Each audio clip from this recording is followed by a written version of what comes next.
Ahora, la codificación one hot no solo sirve para dividir las neuronas en la salida, ¿no? En este caso tenemos para nuestras etiquetas. ¿Sí? Aquí podemos utilizar el one hot. El one hot se puede utilizar para codificar cualquier tipo de atributo. ¿A qué me refiero? ¿No? Entonces vamos a vamos a considerar que es otro problema el que estamos trabajando, ¿no? Es un problema de regresión. En el caso de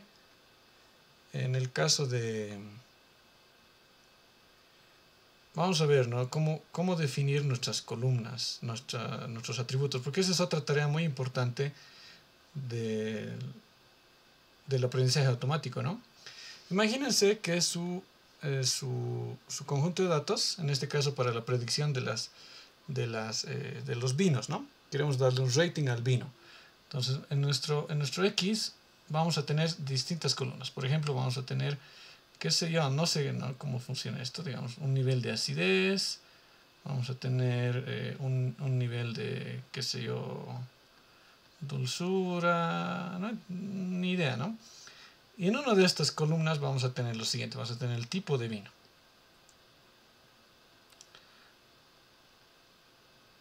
¿No? ¿Qué tipo de vino es? Vino tinto, vino blanco, qué sé yo, ¿no? Los cuántos tipos de vino hay. Y aquí vamos a tener, qué sé yo, vamos a tener un año, ¿no? Y así.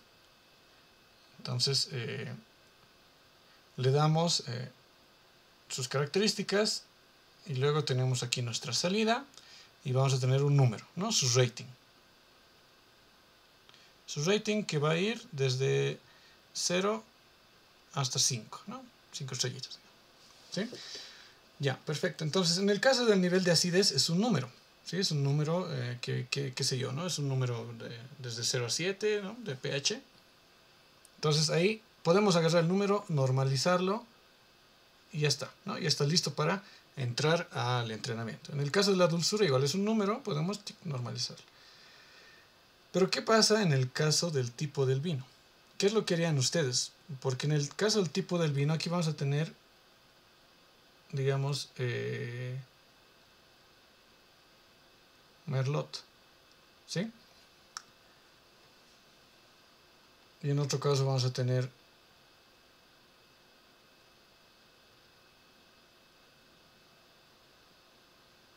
Cabernet Sauvignon, digamos, ¿no? Entonces, ¿cómo transformamos esta información, ¿sí?, de los tipos de vino a un número? Porque recuerden que en un Pi solo trabaja con números, ¿no? Tenemos que aquí tener 0.5, 0.2 y cosas así. Entonces, ¿qué hacemos con este caso? ¿No? ¿Qué hacemos con este atributo? ¿Sí? Entonces, una de las formas más obvias de decir, ¿cómo se dice esto? De transformar este atributo a un número es simplemente hacer un mapa, ¿no? Y decir, ya. Entonces, Merlot va a ser 1, ¿no? Cabernet Sauvignon va a ser 2. Y los demás van a tener sus etiquetas, ¿no? 4, 5, 6. ¿Se dan cuenta? Entonces esa es la forma más obvia, ¿no? Asignar un número directamente mapeado a cada clase. Al final, las clases son finitas, ¿no?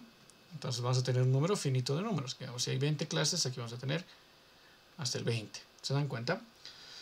Pero ¿cuál es el problema con este tipo de codificación? ¿Sí? ¿Cuál es el problema aquí? ¿Sí? ¿Cuál es el problema? El problema es que implícitamente le estamos dando un orden a las clases. Le estamos diciendo que primero viene el Merlot y luego viene este Cabernet Sauvignon. ¿Sí? Pero ¿de dónde viene ese orden? ¿Sí? ¿Por qué este es primero y por qué este es segundo?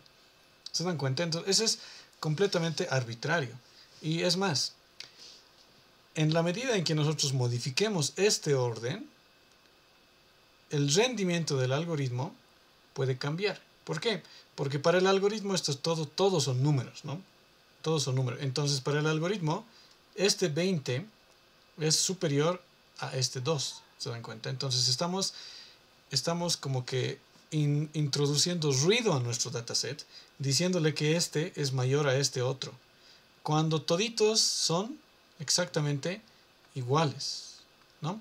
O sea, no tenemos que discriminarlos por el orden a estos tipos de vinos, ¿se dan cuenta? Entonces, en este tipo ¿cómo se llama esto? En este tipo de atributos, ¿sí? Es un atributo, ¿no? Atributo de nuestro dataset. Lo que tenemos que hacer es utilizar una codificación que sea neutral. Y en este caso, el one-hot encoding es ideal para este tipo de atributos, ¿no? Entonces, en vez de decirle nosotros a nuestro algoritmo, decirle las clases son un número nada más, lo que vamos a hacer es dividir este atributo, el tipo de vino, y lo vamos a este atributo, ¿no? Y lo vamos a expandir en, si son 20 casos, ¿no? Entonces, este va a ser para Merlot, este va a ser para Cabernet Sauvignon y bla, bla, bla. ¿Se dan cuenta? Si el vino es Merlot, este va a ser 1 y todos los demás van a ser 0, 0, 0, 0. Si el vino es este va a ser 1 y todos los demás van a ser ceros. ¿Ok? Entonces, esta es una forma de preprocesar la información utilizando lo que se denomina la codificación one-hot. ¿Ya? Entonces, esto es muy importante porque ustedes siempre se van a encontrar con este tipo de atributos en sus datasets, en datasets de la vida real. ¿Ok? Entonces, de esa forma es en la que nosotros vamos a salvar esa dificultad. ¿Ya? Muy bien. ¿Alguien tiene alguna duda en esta parte del one-hot?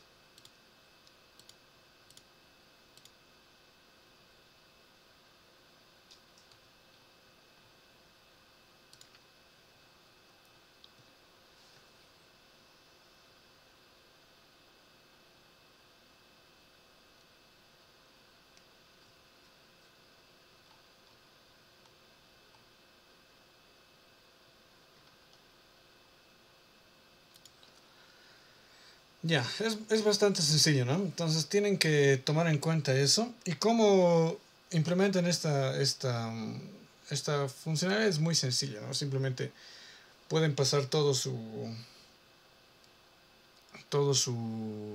se dice esto? Recuerden que NumPy, bueno, no usando NumPy, ¿no? Bueno, pueden hacer un bucle, un for, ¿sí? Pasando por cada una de sus muestras. Y si es esto, entonces le asigno un 1 al vector. Y así, ¿no? Entonces simplemente van construyendo su nuevo vector. Y al final lo insertan todo esto, lo insertan donde corresponde, ¿no? Entonces eliminan este atributo y lo insertan aquí. Todo su nuevo vector, sus nuevas columnas. ¿Ya?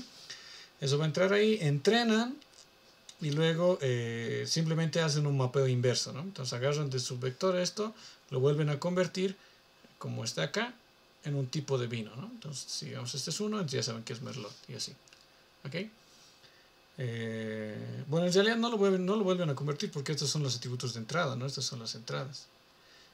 No tienen que hacer la conversión inversa, solamente tienen que hacer una conversión, ¿sí? Cada vez que tienen un nuevo ejemplo, simplemente hacen esa función de conversión, lo transforman y lo ingresan al entrenamiento. ¿Sí? O a su predicción en su defecto, ¿no? ¿Ya? Entonces es la forma de trabajar con este tipo de categorías. ¿Ok? Muy bien. ¿Alguna otra duda?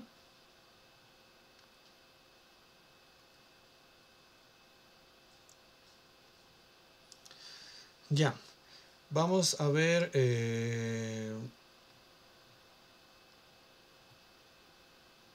otro concepto más importante también en lo que es el entrenamiento de redes neuronales, que es el concepto del dropout. ¿Sí? Entonces, ¿qué es esto del dropout? El dropout es un concepto muy bonito, ¿no? Entonces vamos a dibujarnos una red neuronal, ¿ya? Por ejemplo, aquí, que sí, vamos a tener 1, 2, 3 y 4 neuronas en la primera capa oculta. Aquí vamos a tener 3, 1, 2, 3. Y en la salida vamos a tener, qué sé yo, 2, ¿no? Vamos a tener 3, digamos. Y aquí también vamos a tener 3. Y en la salida vamos a tener 2. No, no importa, digamos, de qué se trata esto. ¿Sí? Ya. Entonces vamos a ir uniendo nuestras redes neuronales. Digo, nuestras neuronas. Vienen aquí. Vienen aquí.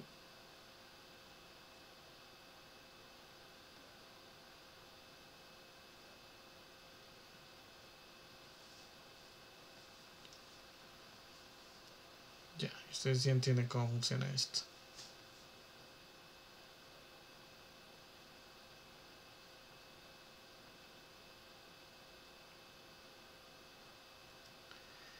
Y así, ¿no?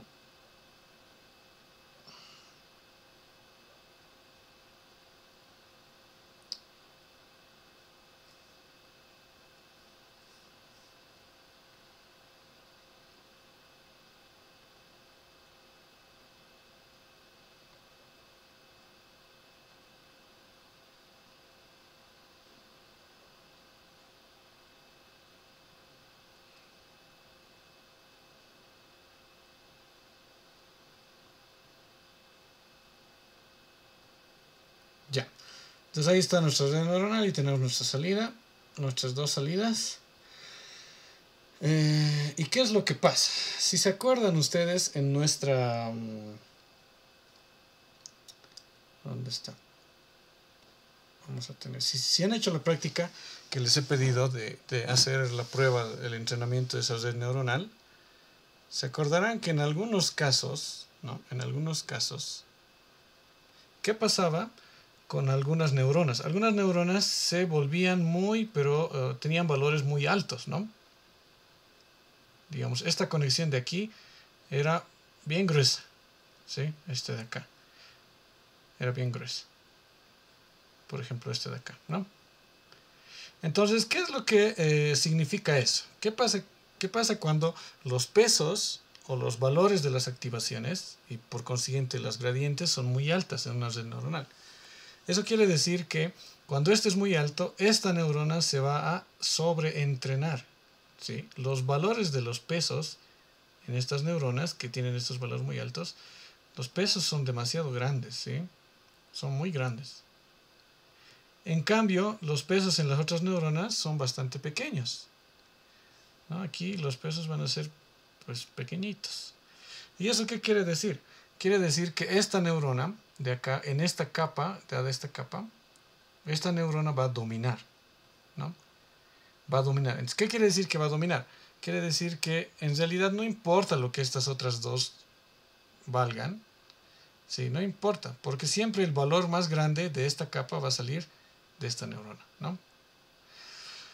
Entonces, ese es un problema. ¿Por qué? Porque estas de acá no están, no estamos aprovechando la capacidad de procesamiento de las otras neuronas, ¿sí? Simplemente estamos aprovechando esta de acá, las operaciones que se hacen acá, ya sea su función de activación y sea su activación lineal. Entonces es un problema, ¿no? Y mientras más lo entrenan, eso es lo peor, ¿no? Mientras más lo entrenan, más grueso se vuelve esta línea. Entonces no hay una forma sencilla o no hay una forma obvia, digamos, trivial de resolver este problema, ¿no? De decir, ¿qué vamos a hacer ahora con este problema, ¿no? ¿Qué vamos a hacer? Entonces ya les había mostrado una forma, ¿sí? Una forma de resolver este problema, y esta forma es lo que se denomina la regularización, ¿sí? Primero veremos la regularización de manera un poquito más formal, ¿ya? Y luego vamos a ver el dropout sobre esto mismo. Entonces vamos a ver. Ya les he explicado un poco de qué se trata la regularización, ¿sí?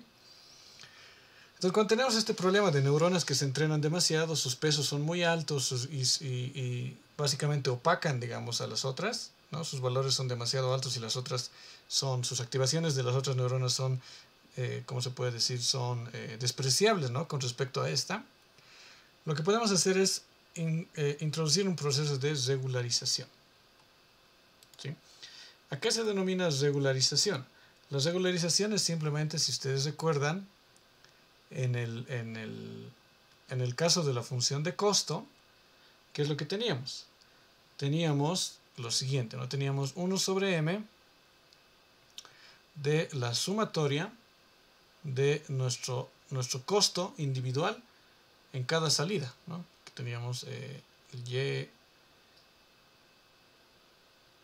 y sombrerito y ¿sí? Yo subí. Entonces, para cada una de nuestras salidas, de nuestras muestras, hallamos el costo y vamos acumulando eso, ¿no? Y normalizamos con este valor de 1 sobre n. Entonces, si se dan cuenta, mientras más grande sea la diferencia entre la predicción y la salida, más grande va a ser el costo, ¿sí? Entonces, ¿qué es lo que hacemos con el concepto de regularización? A este costo vamos a agregar, ¿ya? Vamos a agregar un nuevo término, ¿sí? Y este nuevo término va a depender del tamaño de los costos. Entonces va a ser lambda sobre 2m dividido entre la sumatoria de L, ¿no? Igual a 1 hasta L, donde L es el número de capas, de todos los pesos en cada capa, ¿no? Entonces esto va a ser de todos los pesos, en este caso del valor del módulo, todos los pesos en cada capa. ¿Ya? Entonces tenemos la regularización L1, que simplemente es el módulo, y tenemos la regularización L2, que es el módulo al cuadrado, ¿no? La regularización L2, esta es la que más se utiliza, ¿no? Esta es la más común. Entonces, este es el nuevo término de la función de costo, ¿sí? Entonces, si se dan cuenta, ¿qué es lo que va a pasar? Si el módulo, es decir, el tamaño, ¿no? El tamaño, el valor de los vectores, que es de los pesos, es muy grande, el costo también va a incrementarse. Entonces, lo que está haciendo este término está penalizando justamente este fenómeno, ¿sí? Quiere decir que cuando nosotros empecemos a entrenar nuestra red neuronal, empieza a ocurrir esto, ¿no? Pasa que una de nuestras neuronas está empezando a incrementarse mucho, esto también se va a incrementar, ¿sí? Y el costo también se va a incrementar. Entonces, el entrenamiento va a hacer que las gradientes vayan cambiando, ¿no? Entonces, va a penalizar justamente este fenómeno. ¿Se dan cuenta? Entonces, va a evitar que esto pase y va a ir equilibrando las activaciones en todas las neuronas. ¿Se dan cuenta? Entonces, esa es justamente la tarea y la función de esta regularización. ¿Ya? Esta es una regularización L1 o L2, ¿no? Cuando está elevado al cuadrado es L2 y esa es la más común. ¿Ok? Entonces, en nuestro entrenamiento podemos agregar este término de regularización, ¿no? En el caso nuestro no necesitan implementarlo, ¿ya? Pero pueden agregar esto, digamos, a su práctica como un plus y ver qué es lo que pasa. Pero en realidad la regularización ya no se utiliza tanto, ¿sí? Más se utiliza el dropout, que les voy a explicar ahorita de qué se trata. ¿Ok? ¿Ya alguien tiene alguna pregunta en esta parte de la regularización?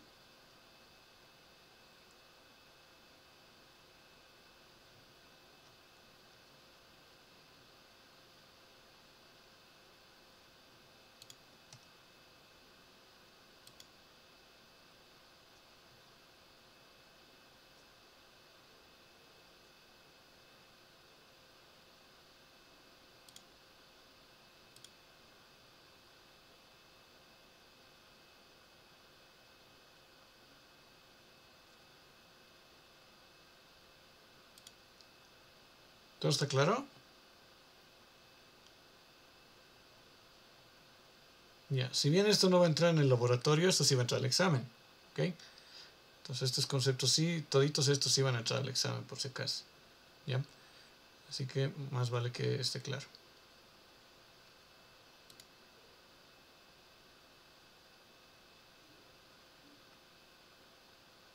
Ya.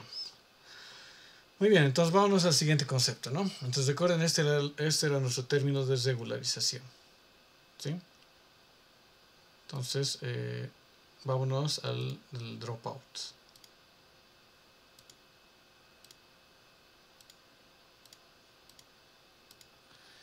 Ya. Entonces, vamos a borrar esta parte.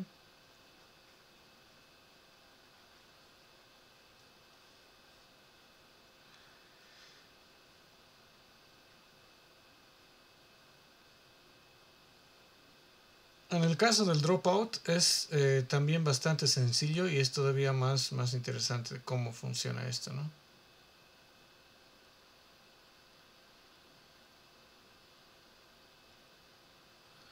Vamos a dejar estas. Ya.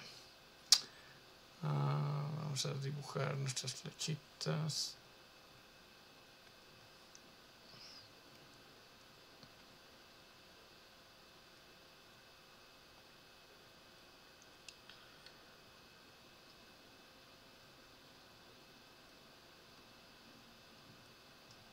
Ya, entonces esta es nuestra red neuronal.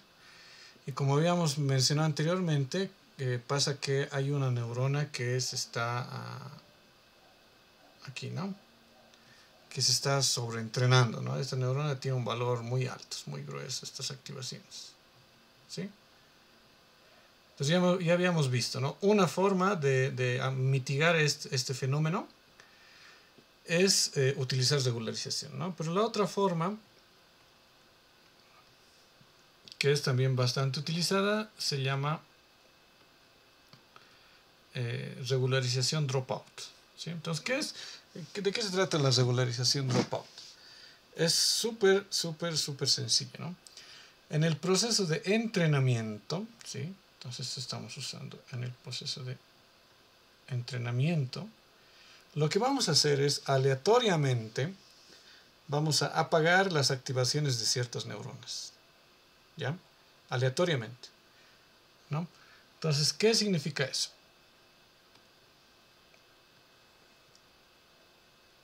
Entonces, completamente aleatorio, donde, ¿cómo puedo copiar esto? Control C, Control V, ¿no?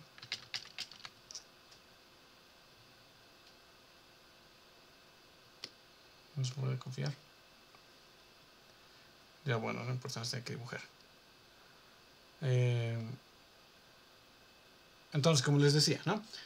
De manera completamente aleatoria, nosotros vamos a apagar ciertas neuronas. En un paso, por ejemplo, vamos a decir esta neurona de acá, ups,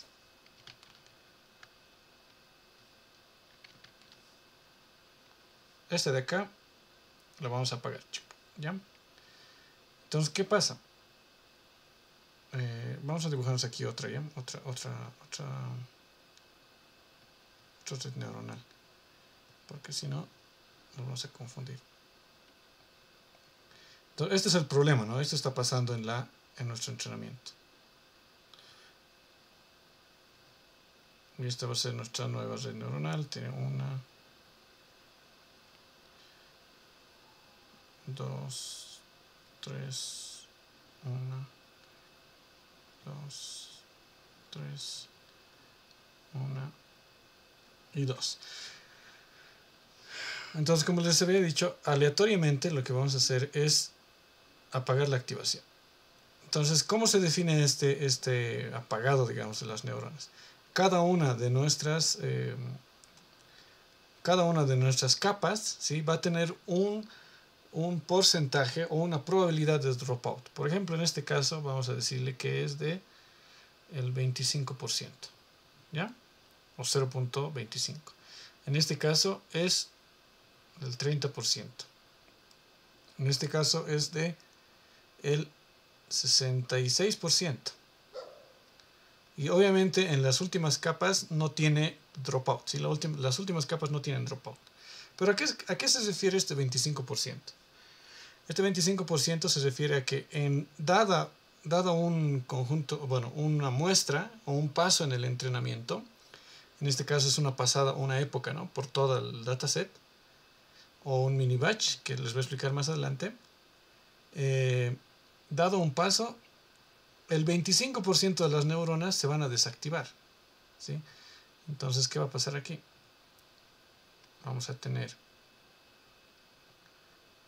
todas van a tener sus activaciones, ¿sí? Menos esta de aquí, ¿sí?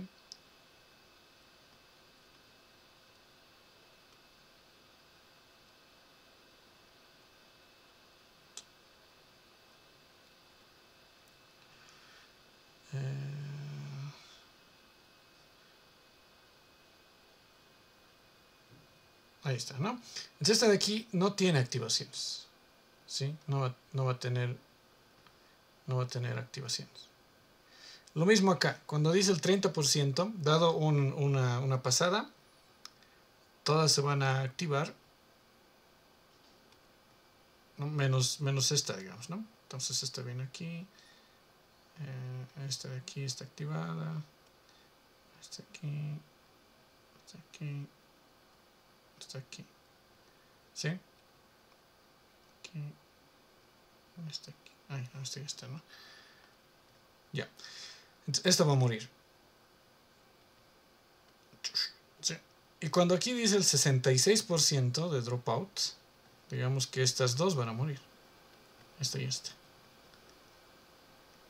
Entonces aquí simplemente vamos a tener esta y esta.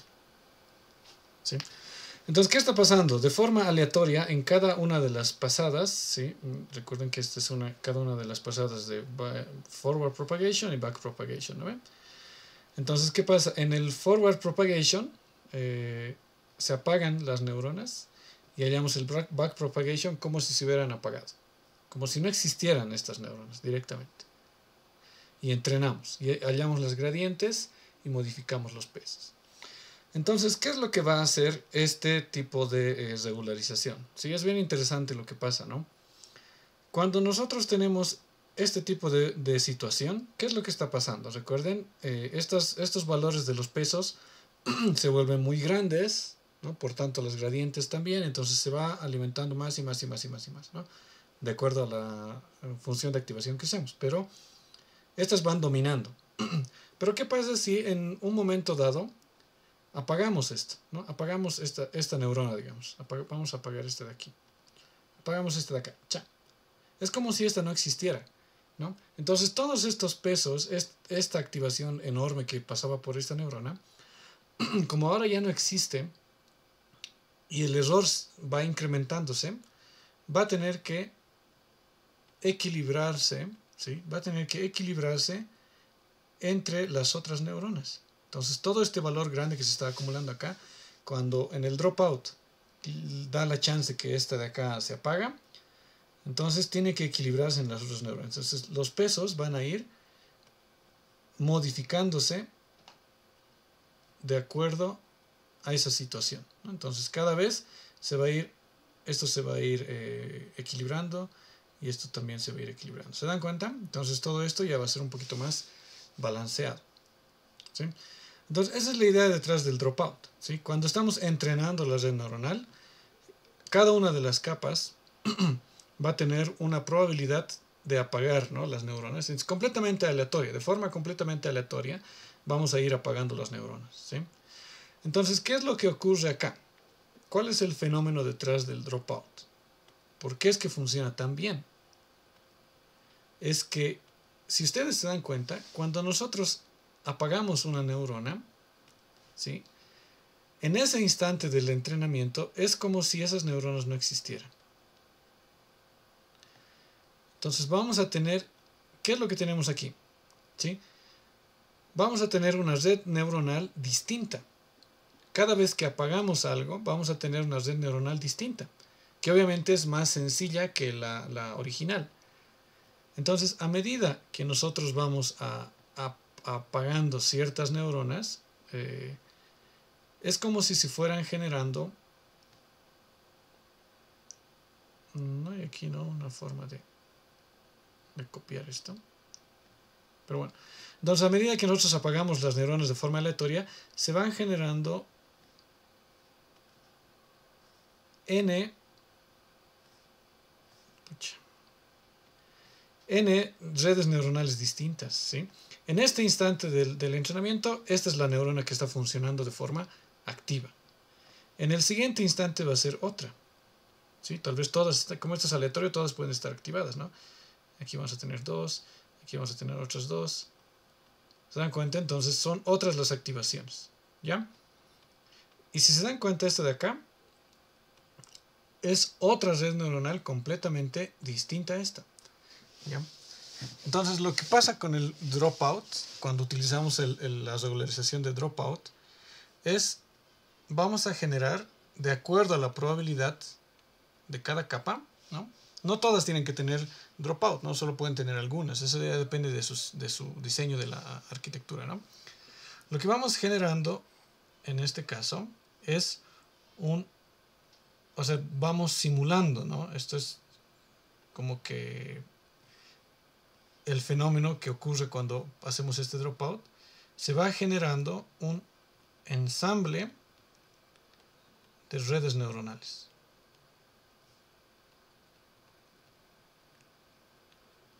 Entonces, al final del entrenamiento, cuando ya hemos ejecutado todo esto durante los pasos de entrenamiento, nuestro resultado es como si nosotros hubiéramos ejecutado un ensamble de redes neuronales, como si hubiéramos entrenado varias redes, y al final, cuando ya todo está entrenado, estamos uniendo esas redes y estamos haciendo la predicción sobre todo ese ensamble de redes, la completa, ¿sí? Entonces, el concepto detrás de esto es justamente eso, ¿no? Este dropout nos ayuda a que estas redes más sencillas vayan fortaleciéndose y en conjunto todas generan una predicción mucho más fuerte y mejor, que puede generalizar mejor nuestros datos, ¿no? Ese es el concepto detrás del dropout. Entonces, ¿alguien tiene alguna duda aquí?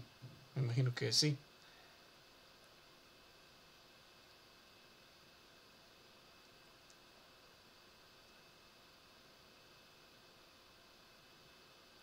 ¿Preguntas?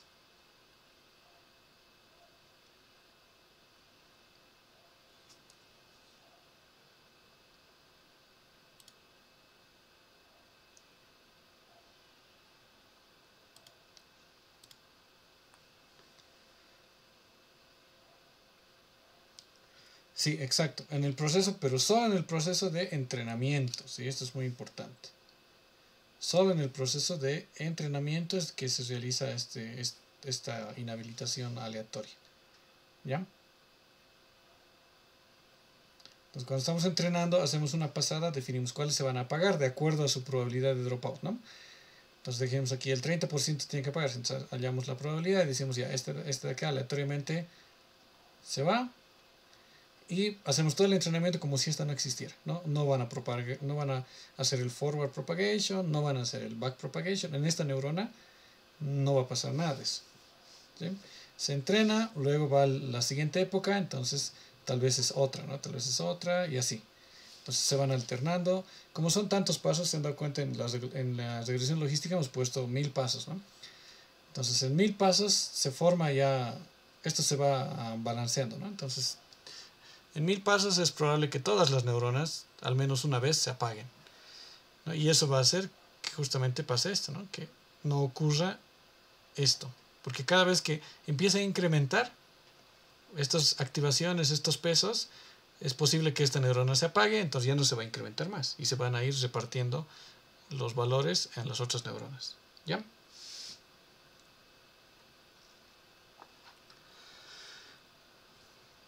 Ya, entonces es muy importante, como les dije, esta regularización de dropout es mucho más sencilla de analizar y funciona, ¿sí?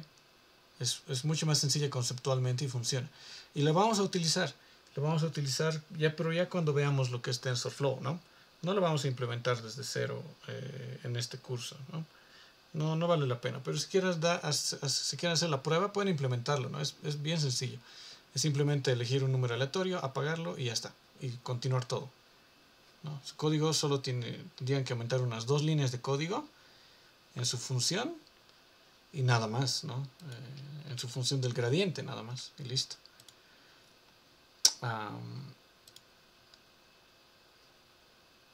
Así, ya. Muy bien, entonces vamos a ver todos estos métodos que vamos a ver hoy día, que hemos visto dos, ¿no? La regularización L1 y L2, que es simplemente penalizar los pesos, el módulo de los pesos. Estamos viendo el dropout. Ahora vamos a ver algo más, que es, en este caso, estos dos métodos que hemos visto. Hay uno más que vamos a ver luego cuando veamos redes convolucionales, que se llama batch normalization, ¿sí? Pero eso no lo vamos a ver hoy, ¿ya? Tienen que ver con una modificación del entrenamiento en sí, ¿sí? Tienen que ver con una modificación del entrenamiento en sí. Pero hay otras, esas formas de la modificación, todos estos métodos de regularización sirven para evitar el overfitting, ¿no? Ese es uno de nuestros enemigos más grandes. Como ya les he dicho, las representaciones internas de estas neuronas, o sea, cuál va a ser las activaciones, esto no está bajo nuestro control. Nosotros no podemos decir cuál peso va a crecer y cuál no. Eso todo se ejecuta de forma interna y de alguna forma de forma aleatoria, ¿no? Porque iniciamos los pesos de forma aleatoria y cosas así, ¿no? Y modificamos el dataset también a veces de forma aleatoria, entonces no podemos controlar estos pesos, ¿no? Pero sí podemos controlar tal vez la activación de las neuronas y todo eso en el entrenamiento. Ahora vamos a ver otros métodos de evitar el overfitting, pero desde el punto de vista de los hiperparámetros y de los datos, ¿ya? Entonces, un método para evitar el overfitting desde el punto de vista de los datos se llama la aumentación de datos, ¿ya? Esto es especialmente útil cuando trabajamos con visión artificial, ¿no? Con imágenes. Entonces les voy a dar el ejemplo de imágenes, pero también se puede hacer aumentación de datos en otro tipo de conjuntos de datos, ¿no? No solo imágenes. Ya. Entonces imagínense que su dataset, como hemos visto el de los gatitos, ¿recuerdan? Tenía pocas muestras, ¿no? Solamente tenía, si no me equivoco, 200 muestras, ¿sí? Algo así, ¿no? 200 muestras, 270 creo que era, ¿no? Entonces imagínense que aquí vamos a tener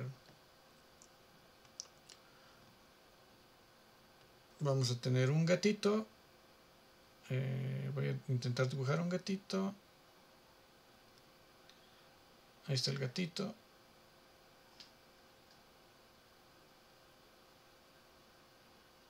No. Están las orejitas. Y este gatito va a tener una manchita en el lado izquierdo, ¿no? Ya. Entonces, esta es una de nuestras imágenes.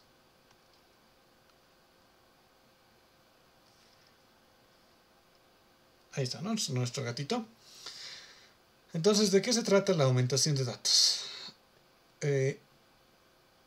Yo sobre este gato, ¿sí? Sobre este gato, yo puedo agarrar tranquilamente y hacer un flip horizontal, ¿sí? Entonces aquí voy a tener una nueva imagen.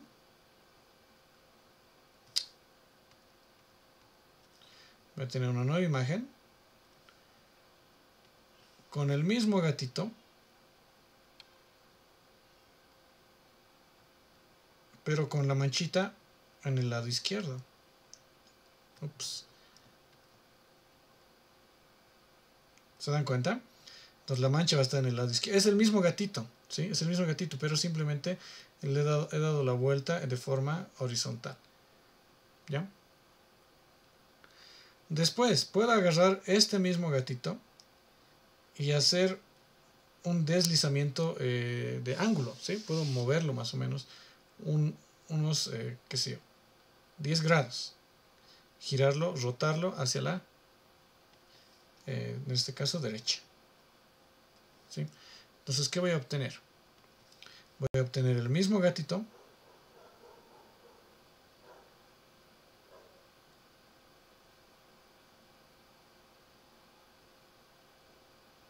con su manchita en la derecha, ¿no? En la parte derecha. Y puedo hacer lo mismo, pero rotándolo 10 grados a la izquierda, ¿sí? Puedo hacer que este gatito se mueva un poco, ¿no? Se mueva, digamos, aquí sobre este, puedo agarrar y que se mueva un poco. Entonces, en vez de que esté aquí al centro, va a estar aquí, por aquí el gatito. Entonces hago un deslizamiento de unos cuantos píxeles. Entonces, fíjense qué ha pasado. Aquí voy a tener otro, ¿no? Otra imagen, pero no la voy a dibujar. En base a una sola imagen, que sería esta, de nuestro gatito original, hemos generado 1, 2, 3, 4 nuevas imágenes, ¿no? Tenemos una y hemos generado 4 nuevas imágenes sintéticas, ¿no? ¿Por qué son sintéticas? Porque hemos generado estas imágenes de forma artificial, ¿sí? Entonces, eso es lo que se denomina la aumentación de datos. La aumentación de datos es generar en base a un dato original. En este caso, este es nuestro dato original, ¿sí? Varias otras muestras, esta es una muestra, ¿no? En base a una muestra original, varias otras muestras sintéticas, ¿sí? Sintéticas, pero que sean igual de válidas para el entrenamiento. ¿A qué me refiero con válidas? A que estas muestras sintéticas no tienen que modificar la naturaleza de la muestra original, ¿sí? Entonces yo les hago la pregunta, ¿no? Si yo estoy intentando clasificar gatos en mi clasificador, ¿no? Si yo roto el gato, si le hago un flip horizontal, ¿estoy modificando de alguna forma la naturaleza de esta imagen? En cuestión de la clasificación, ¿no? Desde el punto de vista de la clasificación.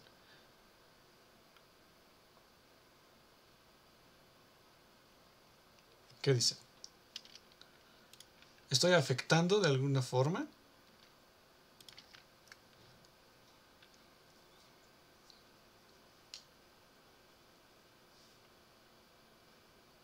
O sea, en realidad es la misma imagen, solamente le estoy dando la vuelta, ¿no? Le estoy haciendo un espejo.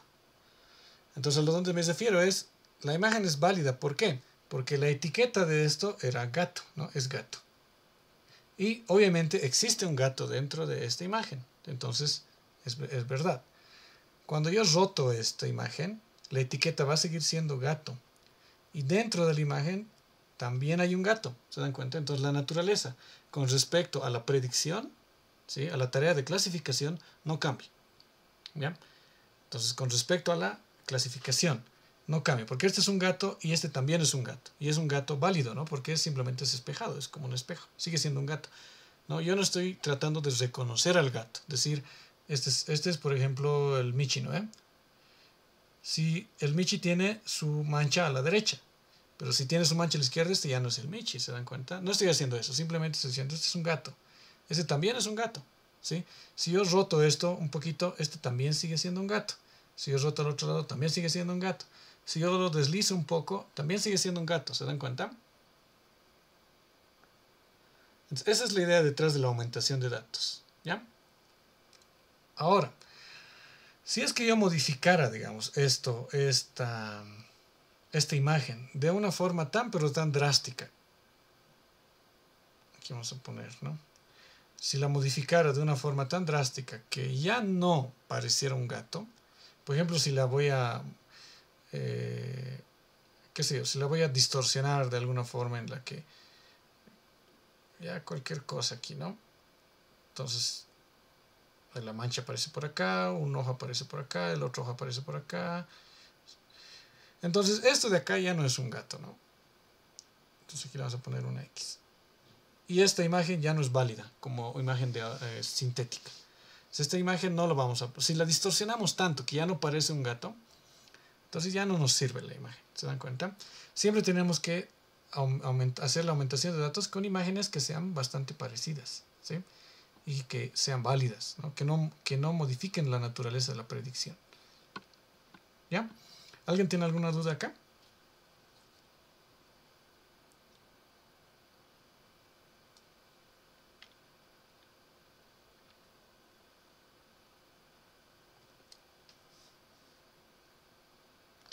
Entonces, ¿qué ha pasado? ¿No? Teníamos en nuestro dataset teníamos 270 muestras, ¿no?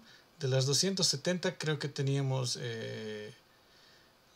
una tercera parte, el 30% eran gatos, ¿no?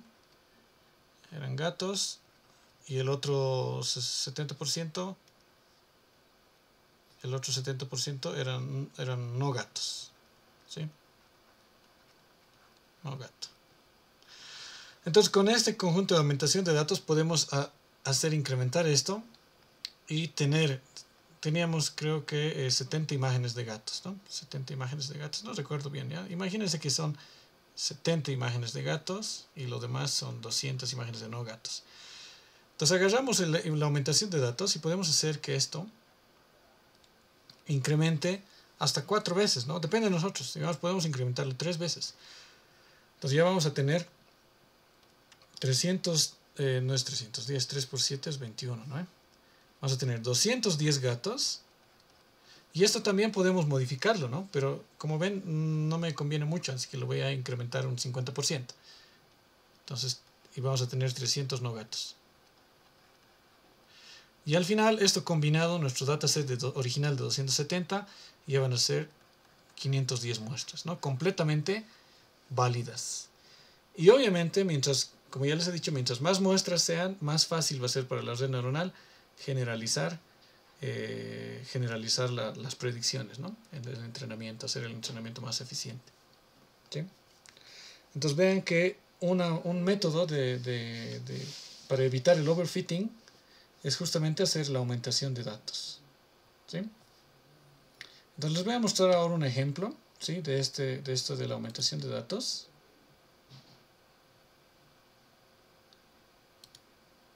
Que justamente yo lo he implementado en mi tesis, ¿no? A ver, de un momentito voy a buscar el documento, ¿ya?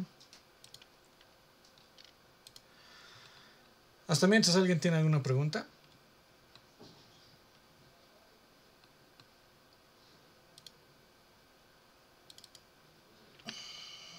¿Dónde está?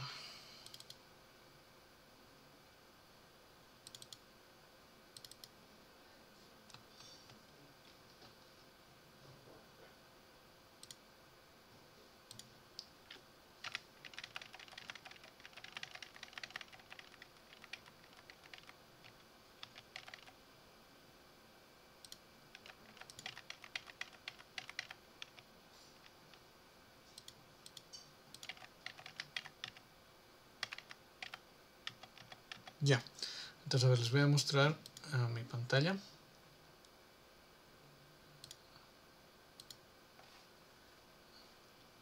Ahí está. ¿Pueden ver? ¿Pueden ver mi pantalla?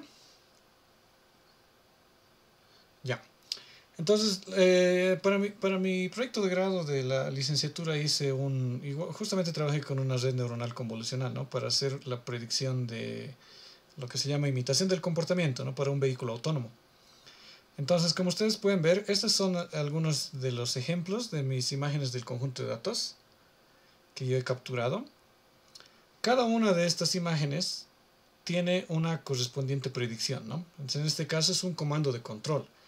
De ir adelante, o sea, de la aceleración y de la dirección, ¿no? De la desviación.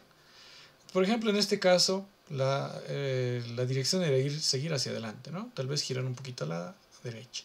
En este caso ya se está saliendo, tal vez, entonces girar hacia la derecha. En este caso es al revés, ¿no? Girar hacia la izquierda. Entonces, estas son las imágenes originales, ¿sí? ¿Se dan cuenta? Son las imágenes que yo he capturado. Pero como ya les he dicho, una de las desventajas de las redes neuronales es que se necesita una gran cantidad de datos. Y para mí solamente eran como unos 10.000, no, unos 6.000 datos, o sea, 6.000 imágenes he capturado, ¿sí? Entonces lo que hice fue implementar un módulo de aumentación de datos, ¿ya? Justamente lo que les hablaba, que tiene estos 3 tipos de transformaciones, ¿no? Tengo rotación entre menos 20 y 20 grados, tengo desplazamiento vertical, ¿no? Que la imagen se mueve hacia arriba y hacia abajo, se desplaza, y tengo un espejado horizontal, justamente el que les decía, ¿no? El flip. Entonces, en base a una sola imagen puedo generar varias. Entonces, aquí tenemos, por ejemplo, la imagen original en la letra A, ¿sí? Es la imagen original, ¿no? Fíjense que en la imagen B tenemos la imagen espejada, ¿sí? En este caso, esta imagen es válida siempre y cuando yo multiplique o invierta también el comando de control. ¿A qué me refiero con eso? A que, por ejemplo, aquí la salida era 0, ¿sí? O sea, la dirección era ir hacia adelante. No es 0. si no, no habría, ¿no? Era un poquito hacia aquí, ¿no? Era girar hacia este lado. Entonces va a ser menos 0.2, digamos, ¿no? Entonces, ¿qué he hecho? He agarrado y lo he invertido de forma horizontal. Esto he hecho un flip, un espejo. Pero ahora la dirección tiene que ir a este lado. Simplemente he agarrado esto, he multiplicado por menos 1 y he obtenido el 0.2. ¿Sí? Entonces esta imagen ya se ha vuelto válida. ¿Ok? Y luego, otra cosa es el desplazamiento vertical, ¿no? Entonces este es el desplazamiento vertical. Esto es bastante interesante porque si yo muevo esta imagen, si la desplazo, si desplazo toda la imagen, un número de píxeles hacia abajo, la naturaleza de mi comando de control, o sea, la salida, no va a cambiar, ¿sí? Va a seguir yendo hacia la izquierda. Entonces, eso es lo que he hecho aquí, ¿no? Fíjense, de la imagen que ha sido despejada de aquí, la he desplazado, ¿ya?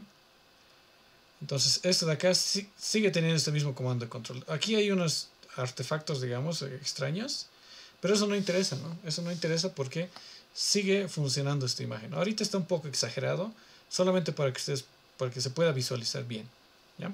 Pero obviamente no era tanto el desplazamiento, era menos, ¿sí? Era mucho menos para que no modifique tanto tampoco la salida. Y aquí tenemos una mezcla, ¿no? del flip, del desplazamiento y de la rotación también, ¿no? Entonces esta imagen está rotada y está desplazada también. ¿Se han dado cuenta? Entonces fíjense que este es un ejemplo de un caso de uso real, ¿sí? Donde en base a una imagen hemos obtenido otras tres que son completamente válidas, ¿no? Y que con las consideraciones correspondientes, como en este caso, de hacer el flip, sirven totalmente, ¿no? Y la prueba, digamos, es que esto ha funcionado, ¿no? ¿Dónde está? La prueba de que esto funciona es obviamente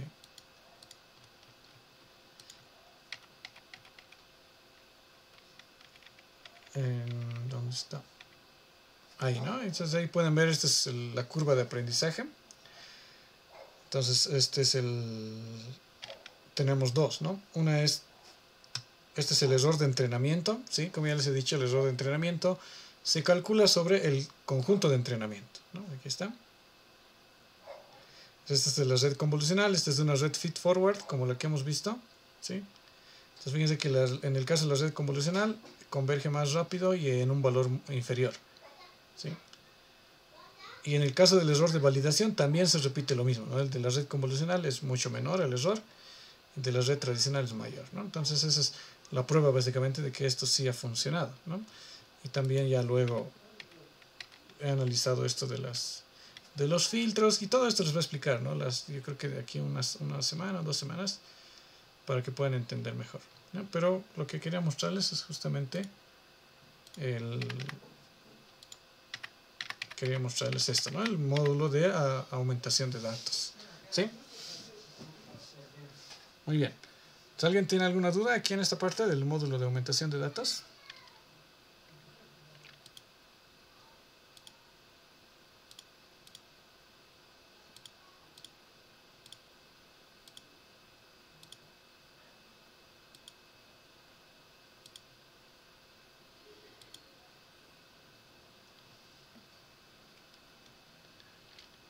Ya, muy bien.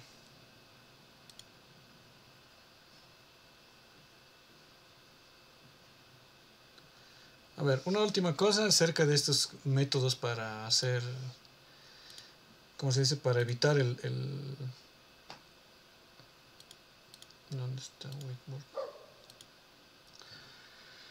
Ya, un último concepto que tenemos que revisar aquí en estos métodos para evitar el overfitting y problemas en el entrenamiento es el early stopping, ¿no?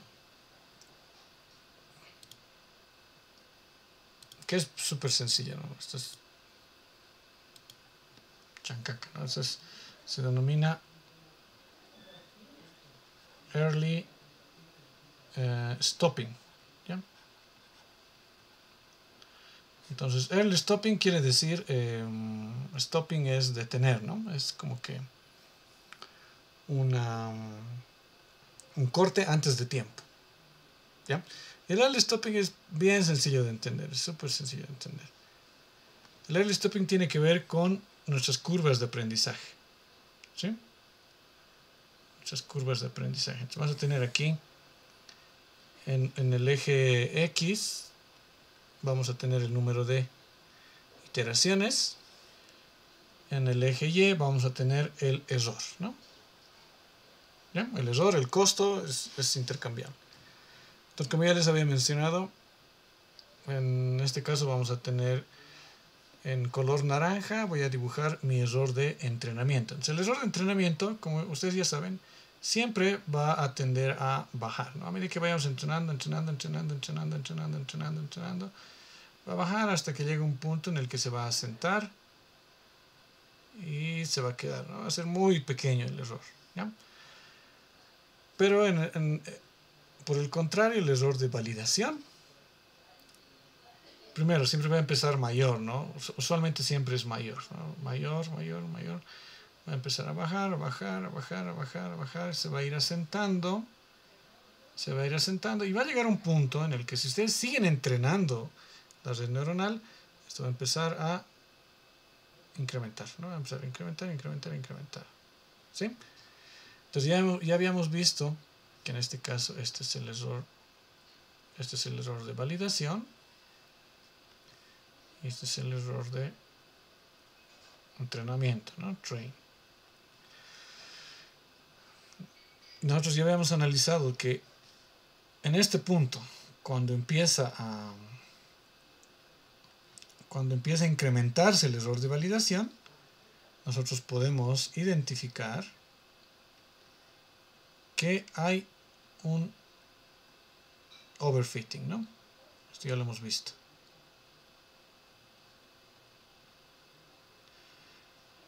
Entonces, ¿de qué se trata el early stopping? El early stopping es simplemente nosotros vamos monitoreando el error de validación. Siempre vamos monitoreando el error de validación.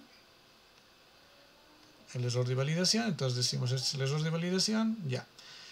En la siguiente iteración, comparamos si el error de validación es menor al último que hemos tenido, ¿no? Digamos, si este era 0.9, vamos a la siguiente iteración, o después de varias iteraciones, no interesa, y vamos a ver si es menor. Este es 0.8.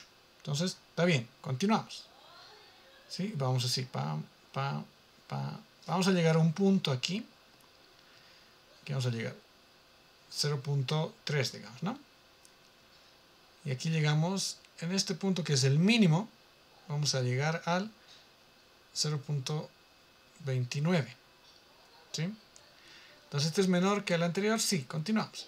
Pero si ustedes vienen aquí, este de acá ya no es menor. Este de acá va a ser 0.31. Entonces comparo, ¿este error es menor que el anterior? No. ¿Sí? No.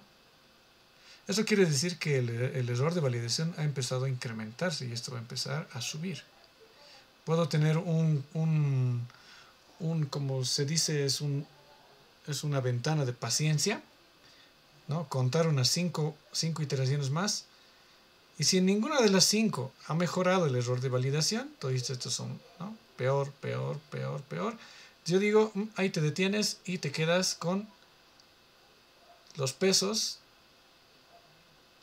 en esta iteración. Esto va a ser tus mejores pesos. Y ese va a ser el resultado. ¿Sí? Entonces, ese es el método de early stopping.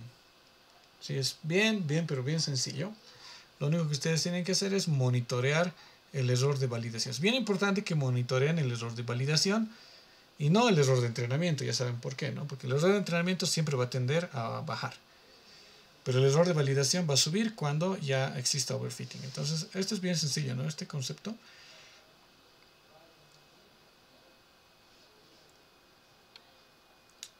Cuando llegamos a este punto, simplemente detenemos todo y decimos ya, ahí te detienes y ya estamos empezando a hacer overfitting y este va a ser nuestro resultado, ¿no? Este va a ser el resultado. Muy bien. ¿Alguien tiene alguna consulta en este caso?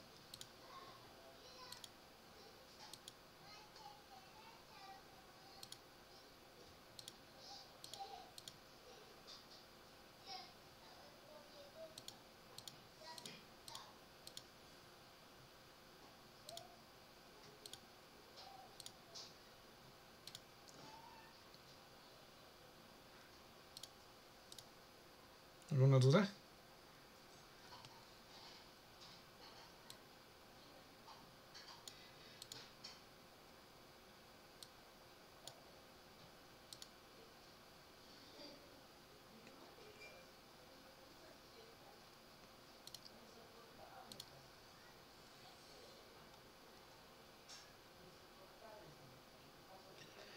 Ya. Entonces se han dado cuenta que estas técnicas que hemos aprendido hoy son básicamente, ¿cómo se llama esto? Son técnicas así como que trucos que se utilizan bastante cuando ustedes entrenan una red neuronal, ¿no? Entonces es posible que ustedes, esto les estoy mostrando para que lo usen en su proyecto, ¿no? Porque yo he utilizado, al menos en varios de los proyectos en los que he trabajado con Machine Learning, he utilizado todas estas técnicas, ¿no? El early stopping, la aumentación de datos, el dropout, todo eso combinado. ¿Sí? No es que una sola de estas les va a servir para evitar el overfitting, sino tienen que utilizar una combinación de todas. ¿Sí? Es decir, cuándo utilizar el early stopping, cuándo utilizar el dropout y todo eso. ¿Sí? Entonces es bien importante que ustedes sepan al menos de qué se trata esto. ¿Ya?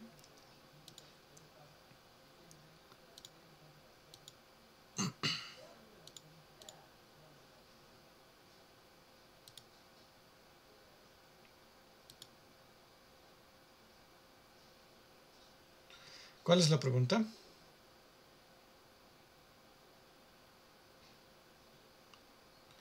Ya. Entonces, a ver, denme un cachito. Ahí tengo un dibujito ya de una presentación anterior. Y ahí les voy a explicar que va a ser un poquito más claro, ¿ya? Para que ustedes se den cuenta.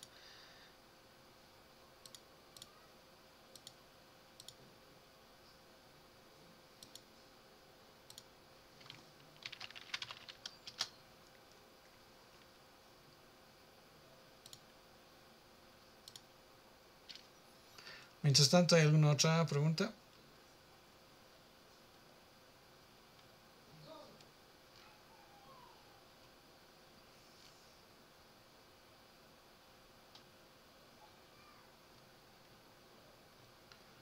¿Dónde está? No encuentro.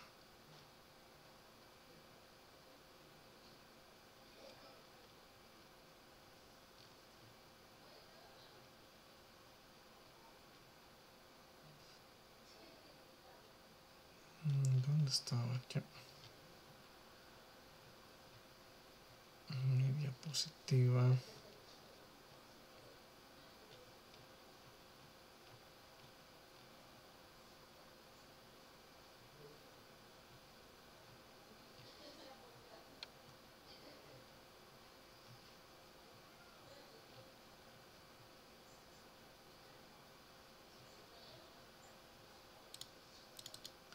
A ver, creo que es esta.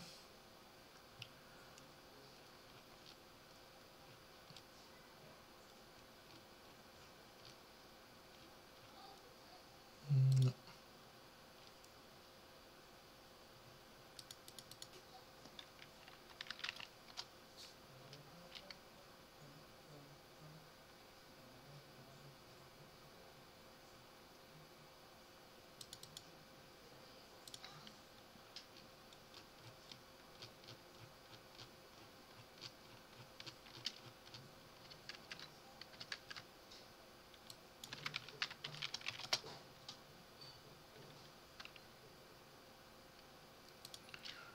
Tal vez esté en esta otra carpeta. Otra cosa que vamos a hacer ahora es, ¿han revisado la tarea que les he pasado? De lo que es la red neuronal de una capa oculta.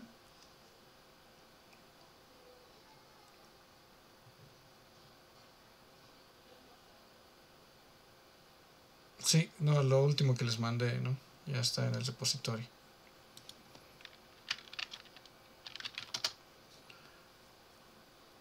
No encuentro yo.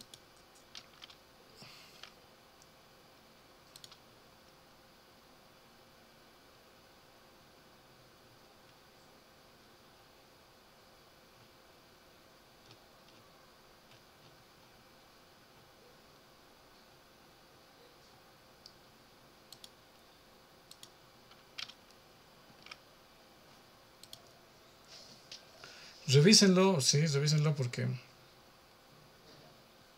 ya... A ver, creo que es este.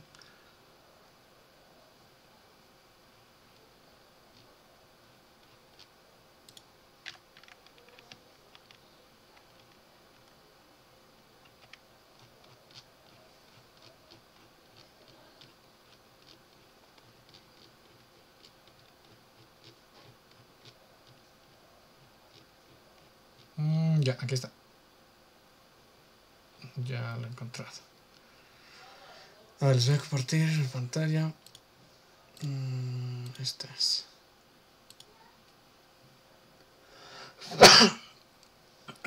Pueden ver, ¿no? Pueden ver la pantalla.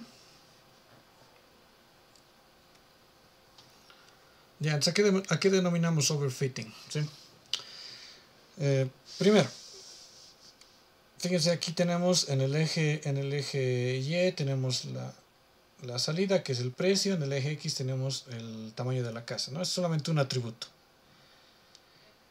Entonces, cuando nuestra hipótesis es muy sencilla, en este caso fíjense que es una recta nada más, es una recta.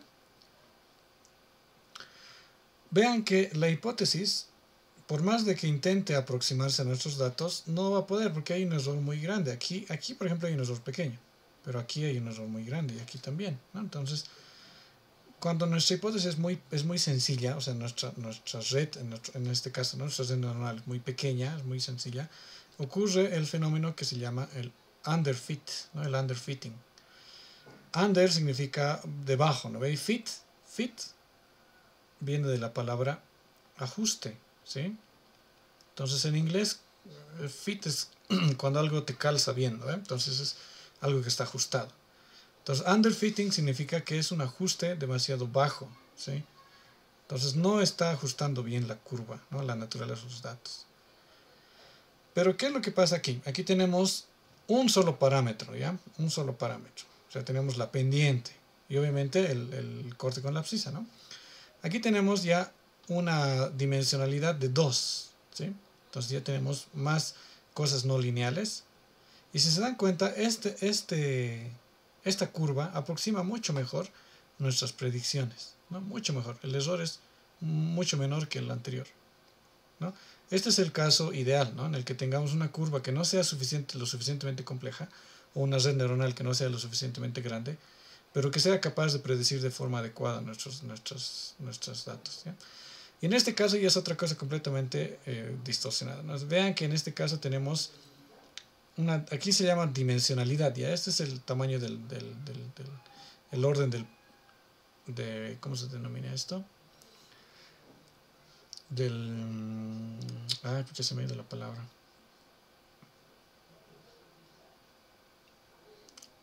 Bueno, es la hipótesis, son los términos no lineales de la hipótesis, ¿sí? No le presten atención a esto. Pero en este caso es tan compleja la hipótesis, ¿no? La red neuronal, que con todos sus grados de libertad que tienen sus neuronas, ha sido capaz de ajustar exactamente igual a todos los ejemplos, ¿no? Fíjense. Pero, ¿qué ha pasado? Miren, aquí está ajustando bien, ¿no? Parece que si yo pongo un dato aquí, me va a hacer una buena predicción, ¿sí? Pero fíjense aquí, en esta parte, si yo hago una predicción aquí, me va a devolver este valor. Y peor, si yo hago una predicción aquí, esto se va al demonio, ¿no? Miren, por aquí. Entonces, pese a que aquí en este caso tenemos el error de entrenamiento es alto, ¿sí? El error de validación es alto. Es underfitting, ¿no? Ahí lo podemos clasificar. Es decir, cuando el error de entrenamiento es alto y el de validación es alto, está haciendo un underfitting. Cuando el error de entrenamiento es más o menos, ¿sí? Y el error de validación es igual, más o menos, quiere decir que está más o menos bien, ¿no? Pero ¿qué está pasando aquí? El error de entrenamiento es igual a 0. No hay error de entrenamiento porque ajusta todos los puntos exactamente. Pero el error de validación es muy alto. Entonces, en este caso es overfitting. ¿Se dan cuenta? Esa es la idea detrás del underfitting y del overfitting. ¿ya? Esto es para una tarea de regresión. Pero en el caso de la clasificación ya lo hemos visto, o ustedes lo han debido ver en su práctica, ¿no ve? De practicar con esa visualización de redes neuronales. Fíjense que aquí estamos utilizando, esta es una función, simplemente es una predicción de sigmoide, ¿no? Con términos no lineales. Pero en este caso vean que la naturaleza de nuestros datos es algo más como esto, ¿sí? Aquí están los redonditos, aquí están las X. Estos de aquí son, como ustedes saben, los datos no siempre son perfectos, ¿no? No siempre van a tener muestras exactas. Si hacen una encuesta, incluso la gente les puede mentir, ¿no? En algunas preguntas. Justamente son estos puntos, ¿no? Que son datos medio inexactos, ¿ya? Entonces, ¿qué pasa aquí? Mi hipótesis es una línea nada más, ¿no? Como pueden ver aquí, x1 más x2. Entonces no aproxima bien porque está clasificando de forma errónea todos estos ejemplos, ¿no? Aquí y aquí estos ejemplos se está clasificando mal, y incluso aquí se pasa, ¿no? Esto es igual, está mal, está mal. Entonces aquí vamos a tener un error de entrenamiento igual alto, ¿no? Y vamos a tener un error de validación igual bastante alto, ¿no? En este caso, pues que nuestra hipótesis es más complicada. Esto ustedes entiéndanlo como más capas ocultas y más neuronas. ¿Qué es lo que pasa? Pasa que está clasificando bien. Hay algunos datos que no los está clasificando bien, pero es razonable. Si ustedes ven la naturaleza de los datos, está aproximando bien. Estos dos datos que existen aquí probablemente son errores, ¿no? Pero en este caso el error de entrenamiento usualmente es bajo y el error de validación es igual, más o menos bajo, ¿no? Pues siempre es mayor que el error de entrenamiento. Pero fíjense qué ha pasado aquí. Ya tengo un montón de términos no lineales, aquí cubos y todo esto. Para nosotros estos son más capas, ¿no? Y más neuronas o más unidades. Pero miren cuál es la hipótesis, ¿no? Cuál es la superficie que divide nuestras clases. Es este de aquí. Está pasando exactamente, miren, está dividiendo todas las clases. Exactamente bien. Todito les está clasificando de manera correcta. El error de entrenamiento es igual a 0. No hay error de entrenamiento. Este es el conjunto de entrenamiento, no todos los ejemplos están siendo bien clasificados. Pero el error de validación va a ser muy grande. ¿Por qué? Porque fíjense, si yo agarro y digo, quiero predecir una muestra que está aquí, efectivamente esta muestra va a ser pues un redondito, ¿no? Porque está en esta parte del plano. Pero como es tan complicada su hipótesis, lo va a clasificar como una X. Y eso está equivocado. ¿Se dan cuenta? Entonces, cuando tenemos algo pero tan complejo, que básicamente se están memorizando los datos, a eso se refiere con memorizar, ¿no? Memorizar es ajustarse exactamente igual a los datos que tienen, ¿no? De entrenamiento. Eso quiere decir que está haciendo un overfitting, ¿sí? ¿Ya? Eso es bien importante, ¿sí? Es bien importante porque es un fenómeno que siempre va a ocurrir. En cualquier trabajo que es de Machine Learning que tengan, siempre van a enfrentarse a este fenómeno, ¿sí? No importa si es sencillo, si es complejo, siempre va a haber. ¿Está claro ahora sí?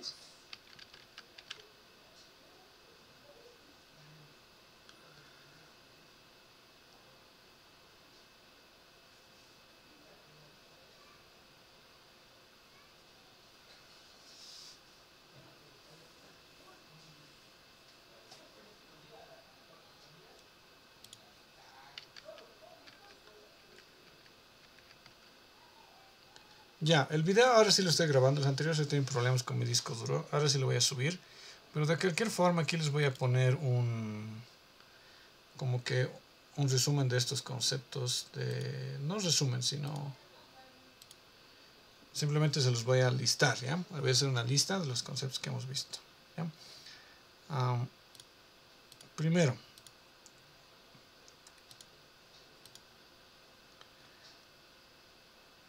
el primer concepto que hemos visto ha sido el de regularización. Vamos a hacer nuestra letra más grande, ¿ya?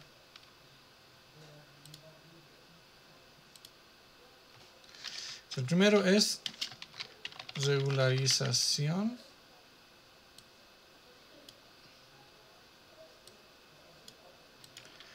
Regularización L1 y L2, ¿sí?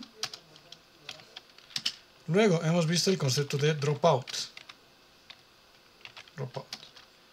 Luego hemos visto el concepto de aumentación de datos.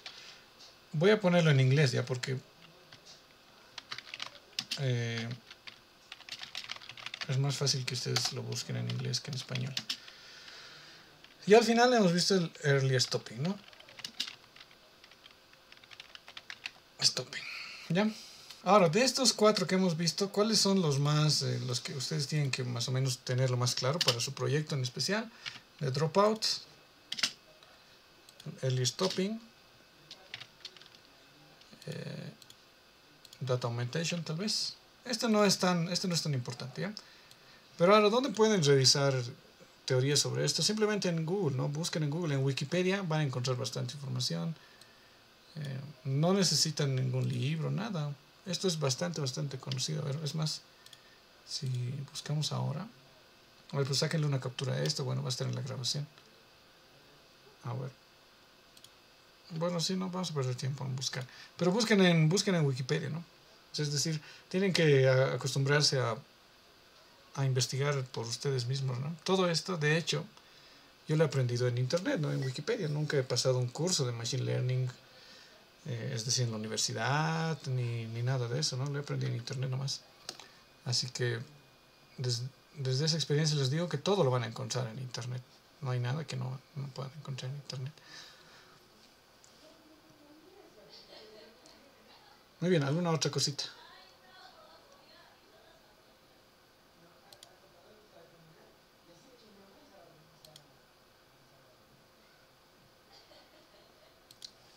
¿Una otra consulta?